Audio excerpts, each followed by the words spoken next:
Chapter 15. Teatime. They stepped into a small glen dappled with sunlight and carpeted with wildflowers. Chairs and a round table that looked as if they'd grown from the ground rested in the center. In one seat, a small, androgynous, unnaturally beautiful figure sat sipping from a polished wooden teacup. Their appearance matched the reports Sana had read of Faye. In the seat to presumably Faye's left, a fox with a coat so red it gleamed sat and nibbled on one of several chunks of raw, bloody meat. The seat on Faye's right housed a raccoon as big as a border collie that took baseball-sized chestnuts from the plate in front of it. The other two seats were empty. Plates laden with cakes and fruit decorated the center of the table. None of the Tea Party members paid the newcomers any mind. Swarm and Prince Snow looked at each other, shrugged in sync, and approached the table. Once they got close enough, probably Faye lowered their cup and beamed. "Hello! Oh, you're the little Statics! How fun! I thought there was only one of you, but two is so much better. Come here, sit down." They waved an arm, and the two empty chairs slithered back in invitation. "I haven't seen your dad in ages. You've got to tell me what's been happening." "He's not my dad." Prince Snow tugged Swarm to the table and sat. When the roots didn't snap shut around him, Swarm took her own seat. "He's not mine, either." "No?" They tilted their head. "Then how come you have those?" They pointed at the bots. "Bad timing," Swarm shrugged. She didn't want to get into it more. The raccoon snorted. "Vague."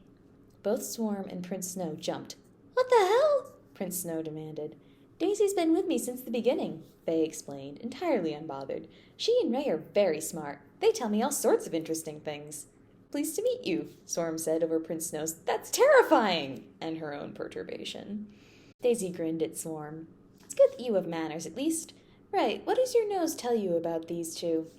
The fox leapt onto the table and strode across until it came to a seat in front of the two humans. "I like this one," it rumbled as it pointed its muzzle at Sana. "It smells of happy cats. There's something else, too." It lowered until its nose brushed her wrist. She stayed very, very still. "Silver," the fox declared after a sniff. "Silver and tin. It's a little sharpness. Very nice. The other one—" He padded over to Prince Snow and flared his nose. "Salt. Steel. Wires. Much more like the Lord. I'm Lord Static's successor. It's only natural that I smell like machines." "And you, little Silver?" "I was—" Prince Snow's words came back to her. "In the wrong place at the wrong time. I didn't know Lord Static. Not really. And yet it's you with this magnum opus in tow." Daisy leaned forward and placed her hands on the table. "Something here has gone very wrong, or possibly very right." "Wrong," Prince Snow declared. Swarm kept her mouth shut. It didn't stop Ray from giving her a long look with two sharp yellow eyes. The prince continued, unaware of the exchange. "We came here to ask you to transfer the bots to their rightful owner, me." "Oh, let's not talk business yet. That's so boring." Faye picked up a slice of strawberry shortcake and a fork. "Your dad was the same way. You'd think he hated me." They pouted dramatically. "Tell me a story and have a snack. It's no good if we don't spend some time making friends with each other." The table rippled, so a slice of the same shortcake Faye was eating slid to rest in front of each of the two weapons. "What kind of story would you like?" Swarm asked. Eating Faye's food was a bad idea. Storytelling would delay the need to do so. "Yours would be good. Tell me how you got tangled up with the Lord." Swarm brought her hands under the table and slowly curled them into fists. "It doesn't have a happy ending." Daisy hopped up and sat next to Ray. "You're still here, aren't you? It doesn't have an ending at all. A little unhappiness in the middle isn't so bad." "It's not my ending," Swarm explained. Her voice betrayed her anxiety. Ray leaned in and offered his forehead. Swarm hesitated, but petted him. His fur was fluffier and less sleek than her cat's, and he leaned in when she scratched behind his ear. "There's an ending, but it's not mine." "Tell me," Faye commanded. And, well, with a tone like that, Swarm didn't need to be under their control to obey. She kept the details about herself non-existent. Instead, she told the table about the monster, the fight, the attempt to staunch the villain's blood, the transfer. Her voice broke when she spoke about Lord Static's death. It never got easier. She finished the story with her running away from the scene. Daisy patted her arm when she was done. You're very brave. Doesn't feel that way. It never does. So, the Lord is dead? She nodded and dug her fingers more firmly into Ray's fur. Prince Snow was giving her a look she didn't like. The animals were giving her looks of pity. Faye was giving her a look of curiosity. She wanted to run away. There was nothing I could do. We're not blaming you. Daisy padded back to her seat, and he wouldn't be at all dissatisfied with this sort of death. His bots still function, and someone out there is motivated to find his killer. Had you not been there, he would have been much unhappier. She would know better than Swarm. A glance at Prince Snow suggested she was telling the truth. I can't say I feel good about any of it. Faye waved their fork dismissively. Doesn't matter. What's done is done, and now I know why there's two of you. How exciting! It's your turn for a story, successor.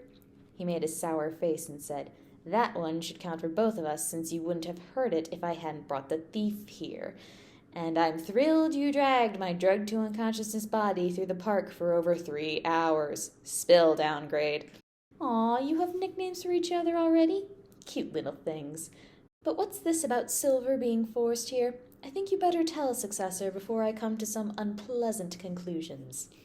Faye's familiars both swiveled their heads to stare down Prince Snow. Swarm buried a pang at the loss of contact Ray's motion caused. She glared at their target, too. He crumpled like a soda can under a hydraulic press. Our first encounter went poorly. The thief had been in hiding for months, and I let my temper get the better of me.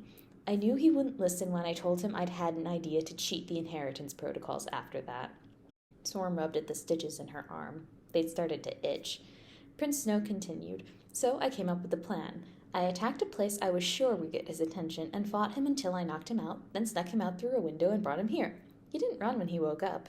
As if that was an excuse. Where would she have gone? She bit her tongue as he wrapped up his speech. Neither of us know how the bot's inheritance works. We just know the original owner has to be alive to complete the transfer. You're the only power I know that could circumvent that. Take control of both of us, snap Swarm's bond, and make a new one that ties the bots to me. It'd be a fun challenge, don't you think? Oh, that son of a worn-out grinderhead. He was good, Swarm had to admit. She'd have played the same cards if their goals aligned. Pity they didn't. Or you could not. In fact, I'd really rather prefer it if you wouldn't. What are you doing? Prince Snow hissed. Faye's eyes brightened. Feeling as though she'd stepped on a landmine, Swarm kept her tone careful as she said, The integration process was excruciating. The bots have proven useful to me, and I have no desire to surrender a weapon to somebody who's already demonstrated his disregard for other people's welfare. It's better for everyone if I hang on to them. But they belong to me. No, they don't. They belong to Lord Static, who gave them to me. They're also, in case you've forgotten, irreversibly attached to my brain without a miracle. They're mine. I am his successor. I'm the one he'd been teaching to use them. They should be mine. Don't you agree? He asked Faye. The alarming light in their eyes hadn't dimmed. If anything, the argument had caused it to grow brighter, and a manic grin had spread across their lips. Let's play a game. A game? Yes! Faye clapped their hands. See, Silver seems perfectly happy to keep the bots, while Successor wants them for himself. A game will be a fun way to choose who gets what. Swarm wasn't too sure about this. I'm not so good at games.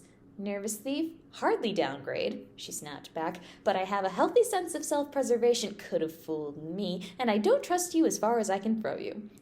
Okay, that's fair. You'll play? Obviously. Faye, honest to God, giggled.